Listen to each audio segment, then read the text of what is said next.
Hello and welcome to Chaparral Motorsports. I'm Kyle Bradshaw, and today we're going to be out testing the Heidenau K60 Scout.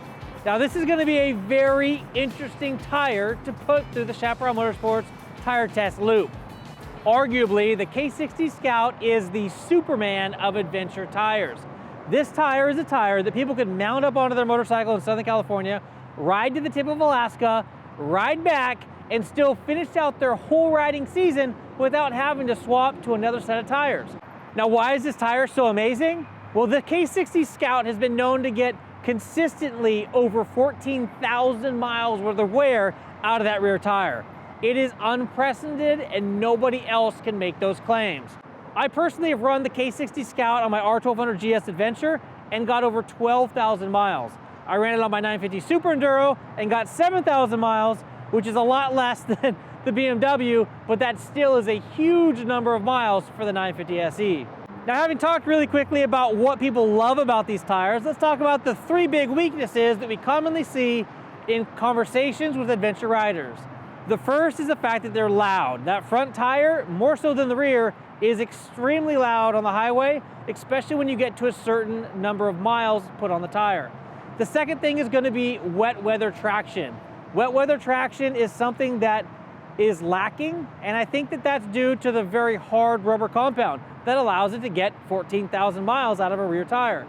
The other thing is going to be cold weather traction. If it's below 50 degrees outside, you can expect to feel that rear wheel slip, and if you're running a traction controlled bike, you can expect that indicator on the dashboard to flicker quite a bit. Now, before we get on this bike and head out into the wilderness so you can experience this tire with us, let's take a look at some of the finer details that Heidenau has built into this remarkable tire. So a couple of the characteristics of this rear tire that will allow it to perform for such a long period of time is going to be the center strip that goes down the center of the tire. While that makes it great for longevity, it makes it perform not so well off-road. At least that's what I personally experienced in the past, and we're going to put that to the test again today. The second factor that really gives it its longevity is the depth of the tread lugs here. This tire has more tread depth than most of the other adventure tires out there in the marketplace. Now, when it comes to getting good off-road traction, you really need to air this tire down a lot, to like 20 pounds or less. That's going to allow the center strip to sink up into the center of the tire, and it's going to allow these side lugs here to be the main point of contact with the trail. Now, we're not going to be able to take this tire down to those low pressures today because we need an even playing field. All of the tires that we've tested in this Chaparral tire shootout have all been at 30 PSI, and that is exactly what we're running on the 1190 today. So now let's get out there, get on the road, get in the dirt, and see just how well these tires perform. Let's hit the road. So we're mounted up, ready to roll out here at Chaparral Motorsports. Crack the throttle. And this thing just spins. I kind of expected that. Let's come back around and take a look. With other tires that we tested, I was able to crack the throttle and lift the front end. But here with the K60 Scout, you can say that we left a nice long streak through the parking lot here. So until this tire gets warm, we really don't have the best of traction. So that's a warning to anybody out there running the K60 Scout. Run it down the freeway for a few minutes before you expect it to perform well in either the twisties or laying the throttle down. Now, initial feel of this tire, it does take a little bit more effort to lean the tire over than some of the other tires. Now, that rear tire has a really round profile to it, so I'm actually surprised to be feeling that. I would have thought that it would have felt like it was going to roll into corners a lot quicker or easier than it is. Now, it's another thing I've got to say is when this tire does get, I don't know, 8, 9, 10,000 miles on it, it becomes very, very flat. And at that point in time, it definitely feels like a truck when it comes to the turn-in. Now, this is a brand new set of tires. We're going to have to get these things scrubbed in well. We're going to have to get them warm as well in order to be able to get these things to perform well up there in Waterman Canyon. I mean, it is 65 degrees outside, so we shouldn't have any problems as far as cool pavement goes, but we're still going to have to do our due diligence to get these things scrubbed in properly so that they're safe up there in the canyons. I'm going to jump off real quick and see if I can't do a little preliminary scrub.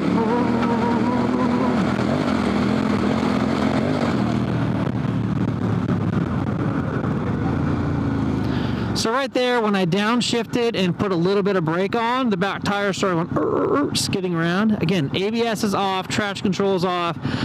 We just got pure power and pure brakes going down to these tires. Now they are a much harder compound than a lot of the other tires that we've run, so they're not quite as sticky when it comes to acceleration or braking. So the first stop on the mission today is going to be the sand wash. The sand wash is going to be a bunch of deep sand and some decomposed granite that's going to allow us to be able to effectively get these tires scrubbed in a lot quicker than we would if we were just cruising down the highway. Now looking down to the pavement, you can see the rain groove down there, and you can see that the bars here are not moving at all. We're doing about 75 miles an hour.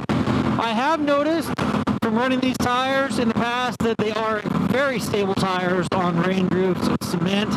I've never had them wiggle or wobble, or they just feel really planted when it comes to traveling down the highway. Now with the 30 PSI that we have in these tires right now, and just the short distance that we've already traveled, I can tell you that the ride quality of these tires, as far as the suspension that you get from a tire, is significantly lacking as compared to many of the other adventure tires that we've tested. Right now, even though we have 30 PSI, which is less than what the recommended sidewall pressure is, it feels like these things are rock solid. All right, this is where we jump off into the wash to scrubbing these tires and to have a little fun in the sand. All right, guys, so here we are. First takeoff here in the dirt. Ready? So now we're second gear, pinned open, and you can tell that we're not getting the forward momentum as quick as a lot of the other 50/50 tires that we've tested out here. Now the reason for that is the fact that that center strip does not have any cutouts in it. And that means that that center strip is what's making contact. So it's just spinning freely on top without having that bite slip that does happen on a true knobby adventure tire. Coming into corners here, we should have plenty of good traction here. So yeah, if I lean the bike over so that those side lugs actually make contact with the ground, we've got plenty of traction there. It's just that if we keep the bike sitting upright is where we're going to have a problem unless we're significantly aired down. The other problem that you're going to have with a tire such as this is braking. Watch this. We're going to lock this tire up and we're going to slide for a really long time. The reason that we're sliding so far is that center strip, literally, just watch this. I got to show you. So take a look. This is a plain as day description or visual. See this strip right here? Our lugs aren't even touching the ground to be able to slow us down. This center strip is actually compacting the ground, and we're just sliding. So we're just sliding on this section of the tire, and unless this tire is aired down enough that this goes down, basically recesses like this, these really aren't on the ground doing the job that they're intended for. Whoa, almost fell over. So in this really soft stuff, we should be able to have that tire sinking down. Now I'm getting quite a bit of handlebar wiggle on this tire, whoa, which is something I would not have expected. I've got the throttle cranked open and that back tire is spinning and working. Let's grab a higher gear. Oh, it did not like that. It did not like... There we go. So while I am getting forward momentum, I'm not getting the amount of speed that I've come to expect from a traditional 50/50 tire with cutouts. All right, so my goal here is going to be to lay throttle down and basically do a U-turn here.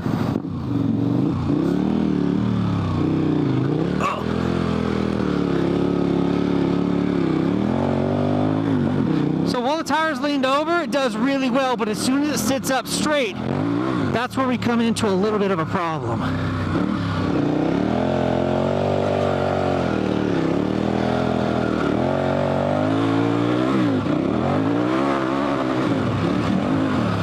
So in regards to this front tire, I'm getting a lot more wiggle in the front end than I would have expected from that V-shaped or the V-style tread pattern that's up there.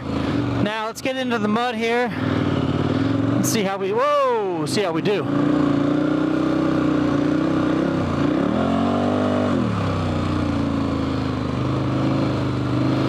Ooh, slippery.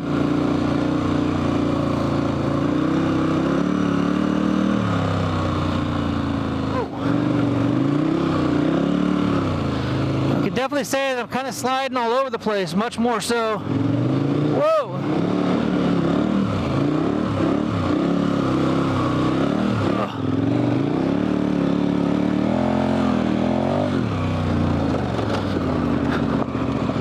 And here on these rocks right here, you can definitely tell that the sidewall is significantly stiffer than some of the other tires that we've been running. The bike is just bouncing off these instead of conforming over the top. Time for this hill climb over here.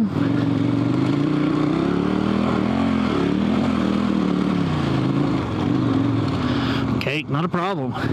So what I'm going to do now, I'm going to go about halfway up, slow down a little bit.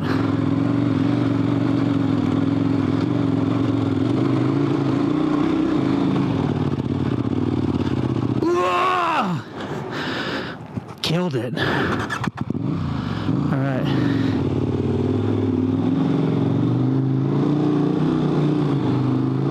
Uh-oh. With as meaty as those side lugs are, and as deep as that sand was, I was expecting this tire to have more forward propulsion. But as we just witnessed, oh shoot, the sand is a bit more of a struggle on this tire than it has been on some of the other tires that we've been running. Whoa! Whew. Was able to lean the bike over on its side right there and allow those side lugs to grab hold. That was nice. So with this tire, even going in a straight line, if I pitch this thing full pin throttle, the back end wants to wiggle around a little bit.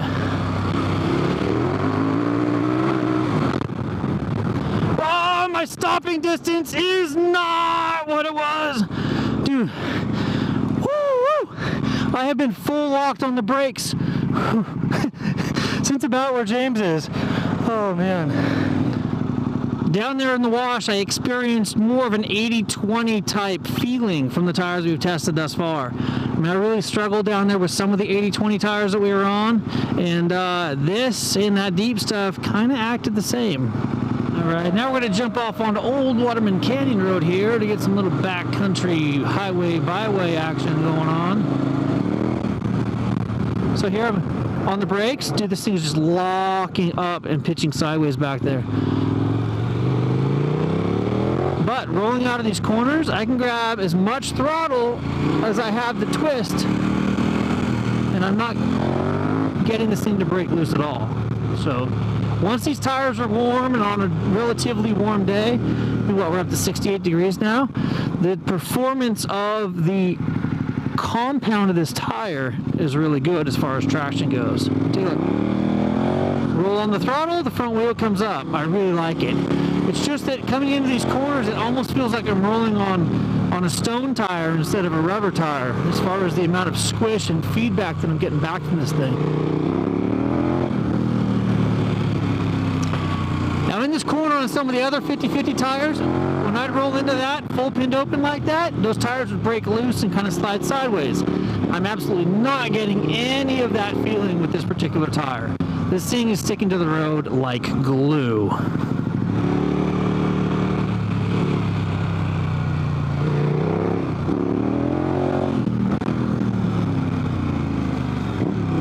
Man, the traction is really impressive. I gotta say, I'm blown away, really, with how sticky this compound is once it gets warmed up. Because of that center strip, watch this. I'm gonna brake right here, not hard, just a little bit. And all I have to do is really lean on that pedal a little bit, and I'm really getting some lockup of that rear tire.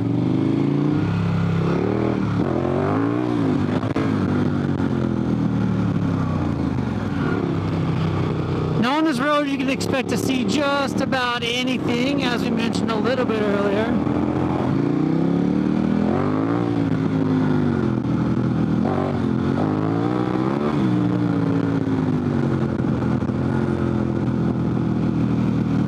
The chatter that we just got from there of his tire not being able to get traction, pretty interesting. So here's some wet pavement in the shade, so this ground isn't really that warm yet as it's shaded.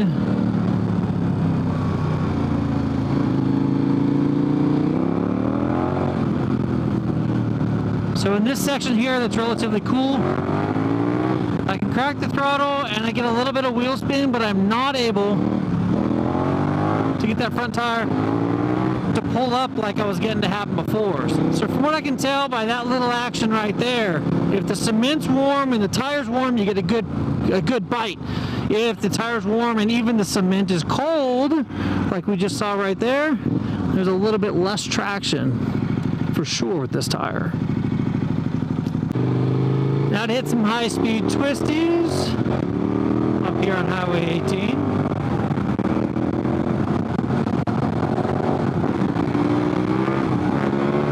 See if I can pull a wheelie here. Ready?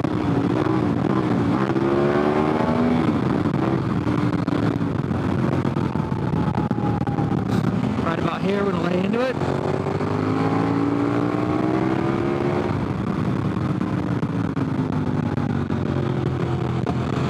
This road today is going to be definitely different than what we've traveled in the past. As you can see here, it is freshly graded. So now I've got quite a bit of loose rock here that he's actually turned up. So if I keep the bike leaned over on those lugs, I'm getting some pretty good traction. But if I leave it standing straight up, I kind of don't.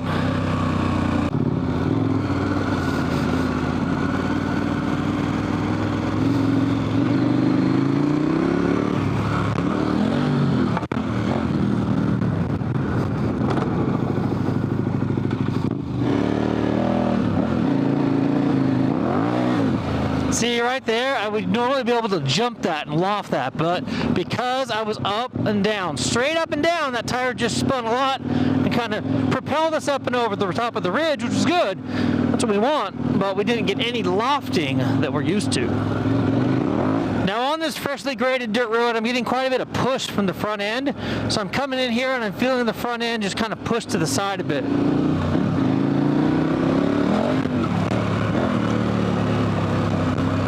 Now it looks like we're going to get on some native soil that has not been graded. This is typically one of the more rockier sections of our journey. This is probably a weak point of this tire right here. The way that we're bouncing around over these rocks and not really getting traction, again, that center strip is what's contacting each of these rocks and kind of skipping across the top of them. The tire isn't wrapping around these rocks, or the rocks aren't getting caught in between the grooves of those lugs on the sides, because that center is intercepting, taking control, and just rolling over the top. Coming up here to the hill climb section of the challenge. I am in second gear. I'm going to get a running start at the hill here.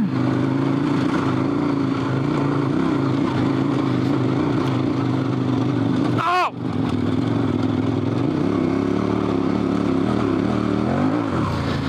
All right, well, we were able to pull through it. I did have two spots right there that I basically lost traction. The bike had to work pretty hard in order to refind or regain that traction. Now, I'm going to go ahead and come down this hill on my brakes, as you would if you were fully loaded coming down something like this. Just kind of see what kind of traction we're going to get. See if that front tire is going to hold us back as we gingerly take our fully loaded, panniered up adventure bike down a hillside. Front tire's really good. That back tire's sliding a lot more than I wished it would. That's for sure. All right, so now we're gonna be doing the hill climb here from a stop. Go ahead and slip the clutch. Give it some help. Oh, not working. Oh, it was a tree. All right.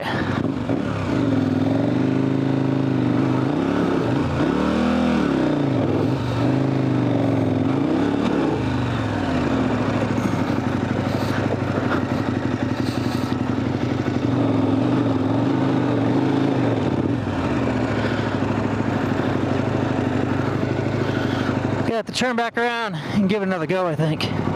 So now we're going to try it with about a 20-yard, 25-yard head start before we jam up the mountain. Let's give it a shot.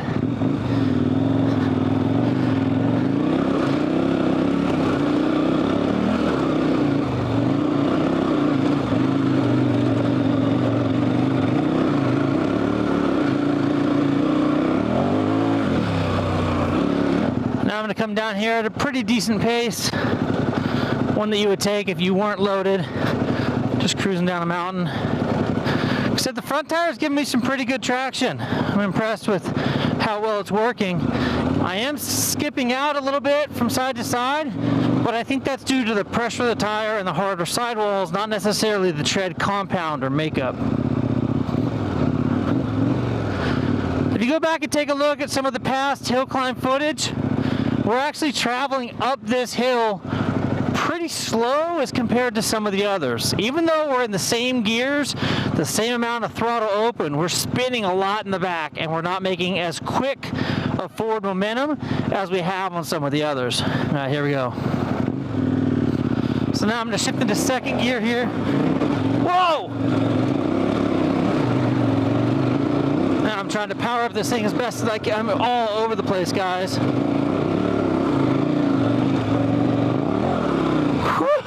Yeah, the back end was just dancing from side to side looking for traction. So you can see we started on one side, pitched sideways, got traction, shot us to the other side, where then we had to correct, and that then pitched us sideways over onto our lugs, and to the other side we went. Now for this run, I'm gonna go full bore, guys. Second gear, a little bit of speed. Oh, we're off onto this side again.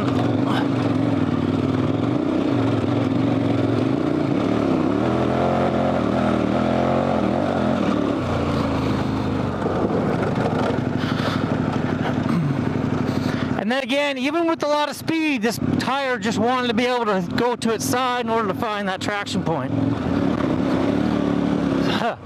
So from that rear tire cam, you should be able to see the back end of this bike just skating like this. It really has no traction forward on these marbly type rocks until it switches over to the oh man, I hope it's visible in that rear camera. I really do, because the bike is just doing this. It's coming over, hitting lugs on this side, coming over, hitting lugs on this side. It's just, it really is just bouncing back and forth, side to side.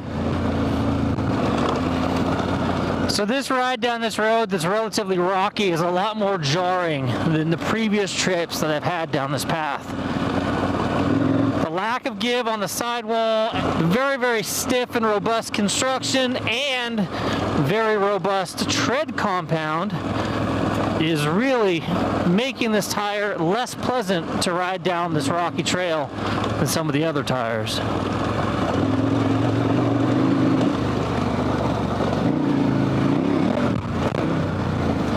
So another little wheelie jump over that lip right there, came down, compressed the front suspension and bottomed it out. On some of the other tires that I've ridden on, the tire would take that initial suspension compression and kind of help not bottom out that front fork. So most of my downhill grip right now is coming from the front tire, actually. That rear tire, I mean, you'll probably be able to see in that rear cam, but is not helping a whole lot. It's not being my friend. But the front tire is holding me back and allowing me to have good position down the mountain there.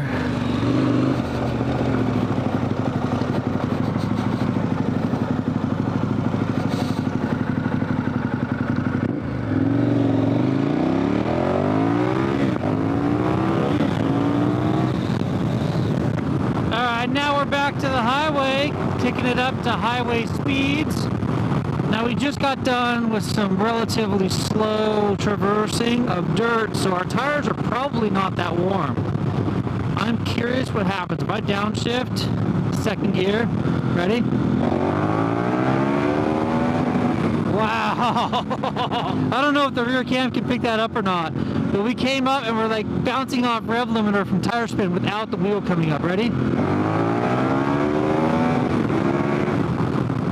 Wow, we definitely aren't going as fast as the speedometer says that we're going. Wow, that's crazy. And then right here, if we touch the rear brake, ready? That's a pretty good skid we just left back there. Now that really wasn't laying on the brake heavily. It was actually a pretty mild application of the brake. So right now I'm going to do what I would say, I don't know, 10% brake, and it works. If I do like 25% brake, whoa. I kill my motor is what I do. Jeez Louise. What I'm feeling when I'm coming back and forth is a really stiff and rigid carcass. On a softer carcass, you come over to the side and it just rolls over to the next one, and rolls to the next one. This one, that gets over there and it's like, ugh, and pushes the other side, and ugh, pushes the other side. It's a very big difference in feeling.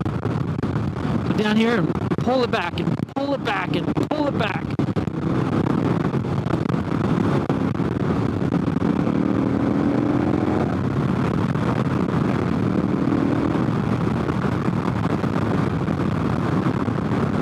All right, now that we've done a couple miles here on the street, as we pulled off onto that main road back there, take a look. This is the difference of a warmed up tire and a tire that's cold. Ready? I'm just going to lean into the throttle here.